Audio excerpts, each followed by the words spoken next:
The U.S. and Iran have both confirmed that they have agreed to a 2-week pause. The announcement came just 90 minutes before President Trump's threat to destroy Iran's whole civilization was set to come due. There's still a lot to learn, including the exact timing of when the ceasefire is fully in effect. So I want to walk through exactly what we know as of now. So in his announcement, the president conditioned the ceasefire. He said that he would suspend the U.S. bombing campaign only if the Strait of Hormuz was reopened. And a short time later, Iran confirmed it. The Iranian foreign minister weighed in on that critical piece Trump was looking for. He says for 2 weeks, safe passage through the strait will be possible by coordinating with Iran's armed forces. The other parties in the war also appear to be on board. The White House says Israel has agreed, and the temporary truce supplies to Lebanon. Now, the administration is getting ready for in-person talks with Iran in the coming days. And we're told that Steve Witkoff and Jared Kushner and Vice President J.D. Vance are all expected to attend. So the big question is, how did all of this come together? Well, it seems that a frantic diplomatic scramble by Pakistan played a huge part. The White House says that's likely where negotiations will take place. And those negotiations will not be easy, because what Iran's Supreme National Security Council is claiming goes a lot further than President Trump or Iran's foreign minister. Now, for one, Iran's National Security Council claims the United States has, in principle, agreed to lift all primary and secondary sanctions. It also says the United States agreed to accept Iran's nuclear enrichment and recognize Iranian control over the Strait of Hormuz. Trump, he put it this way. He says they're very far along with a definitive agreement, and that Iran's 10-point plan is a, quote, workable basis on which to negotiate. And the days ahead will tell us whether this is a true off-ramp or just a temporary ceasefire. But the markets, for now, they are optimistic. Stock futures are up, way up, in fact, more than 2%. And perhaps more importantly, crude oil on the decline, under $100 a barrel. On the Grand Tour discussions, we begin with our CNN political analyst and White House correspondent for the New York Times, Zolan Kano-Youngs, retired Army Major General Randy Manner. He facilitated the withdrawal of U.S. forces from Iraq in 2010, and former Associate Counsel to President George W. Bush, Jamil Jaffer. He was the lead architect of the Iran Nuclear Agreement Review Act. Sounds like the perfect group of people to unpack what has been a dubious 24 hours, if not 30 plus days. Zolan, I want to begin with you because the administration is getting ready for possible in-person talks, and that will involve the Vice President of the United States. How confident is this White House that a peace deal will actually be achieved within this window? Well, look, I mean, I think we have to remember that just earlier this morning, right now we're talking about a potential peace deal. Just earlier this morning, we had another maximalist, maybe the most maximalist threat that we've seen from the president, talking about wiping out a civilization, right? So now to already make that turn to now negotiations, I think just that arc, we have to actually capture. Just hours ago, the president was saying that basically he was prepared to launch attacks that many international law experts would say would amount to war crimes, right? The obliteration of civilian infrastructure, bridges, power plants, right? And now, throughout this day, you have seen now, with Pakistan involved, and our reporting does show a last-ditch effort by the Chinese as well, this diplomatic breakthrough, at least for now, right? For this now 2-week delay. This is also a cycle we've seen before, right? When it comes to this precedent. We often more than one deadline, multiple 5 deadlines now. Just even in this war, yes, right? Just even in this war, but I'm talking beyond that. Just when it comes to the president's approach on the global stage, tariffs, Greenland, now with Iran, you have basically a vague threat, a demand, ambiguous benchmarks, a maximalist demand, and then a deadline, and then an extension as well. The difference with this is that from like tariffs or something is, tariffs, that impacts the market. This is life or death consequences, right? It's something that is war, it is intractable, and you're seeing the president can't just sort of yell or talk his way out of this. So you are seeing now the threats get even more alarming, like we saw with this morning. But he is talking, and he's talking tonight. In fact, moments ago, the president spoke with AFP tonight, and he is declaring victory. And I want to quote him: "Total and complete victory, 100%, no question about it." He also goes on to say that Iran's uranium would be perfectly taken care of. What's your reaction? I think it's rather to be expected, quite frankly. The president has been all over the place about what the objectives of this war are, and therefore we really never know have we achieved them or not. I think that the points that Iran has put forward in this possible ceasefire are rather shocking. The idea that we would accept providing them reparations, the idea that we might remove all sanctions, the idea that we would allow them to continue their uranium enrichment program. Which puts us back to zero in terms of the progress of what was supposed to be about, Yes. right? Yes, so I think this is something where the president just had a way out once again, and therefore the opportunity to declare victory and hopefully let this sort itself out. Unfortunately, this is the art of the deal is not taking place here. Our president is not a good negotiator, and it's very clear with the Iranians are quite frankly in control of what the situation is moving forward.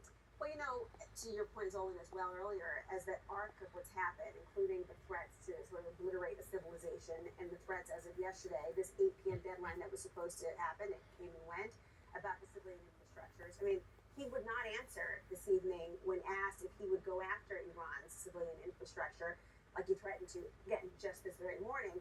He said, quote, "You're going to have to see." Now, if you're talking about negotiations, there's got to be some expectation of good faith and some trust in terms of what would happen next. What would that do in terms of the wait and see aspect for the duration of the ceasefire? Well, obviously, it eliminates the ceasefire if he's going to go after any of their infrastructure, civilian or otherwise. The ceasefire is premised on the idea that they're going to reopen the straits, we're not going to bomb them, we in Israel are not going to bomb them, and that for 2 weeks we're going to negotiate to some sort of a settlement. But what I mean is his statement about you're going to have to see, having that sort of Damocles sort of looming, that's got to have an impact on one's trust in negotiations. Fair enough, but it will hopefully cause negotiations to come to some sort of resolution, right? The Iranians have to know that if they don't come to a deal in 2 weeks, there will be some sort of an attack. Now, look, it is acceptable to bomb bridges. It is acceptable to bomb power plants. It's not acceptable to bomb all of them, right? Some of them may have ties to military facilities. That's appropriate in a war. But get the contingency there. It's appropriate if. That's right. If there are connections to military, case. On a case-by-case basis, you can't wipe out a civilization. That's not a thing. You can do a war. We've agreed to not do things like that. And so those statements are obviously problematic by the President of the United States publicly making them. But we're here now at a deal of some sort. I agree, this 10-point plan that the Iranians have put out, I mean, we put out a maximalist 15-point plan. They put out a minimalist 5-point plan. This 10-point plan is actually worse than their original 5-point plan.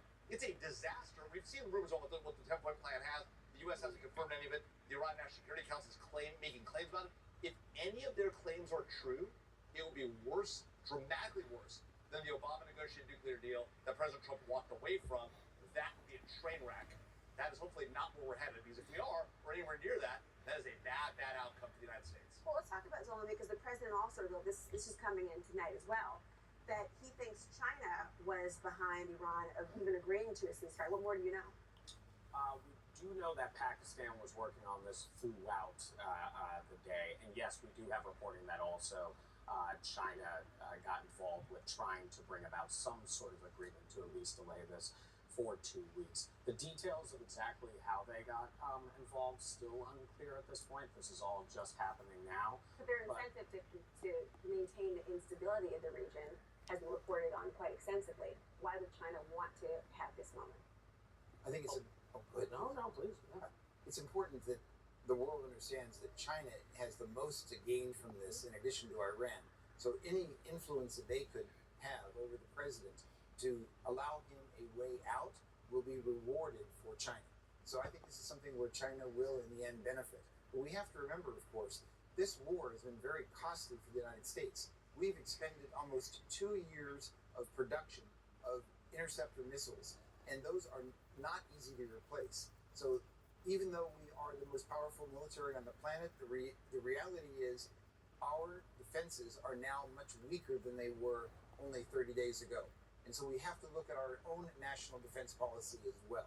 Let's talk about what another country has gained in terms of strength, and that is Iran in terms of having the control over the strait. Now, they have not physically controlled the Strait of Hormuz. They know that this is obviously a huge chokehold, extraordinary leverage, but it is international waters. But now, based on what we were learning from the ceasefire discussions, they would essentially be the people who control it, and they have to acquiesce to that. So what does that reopening, that power do?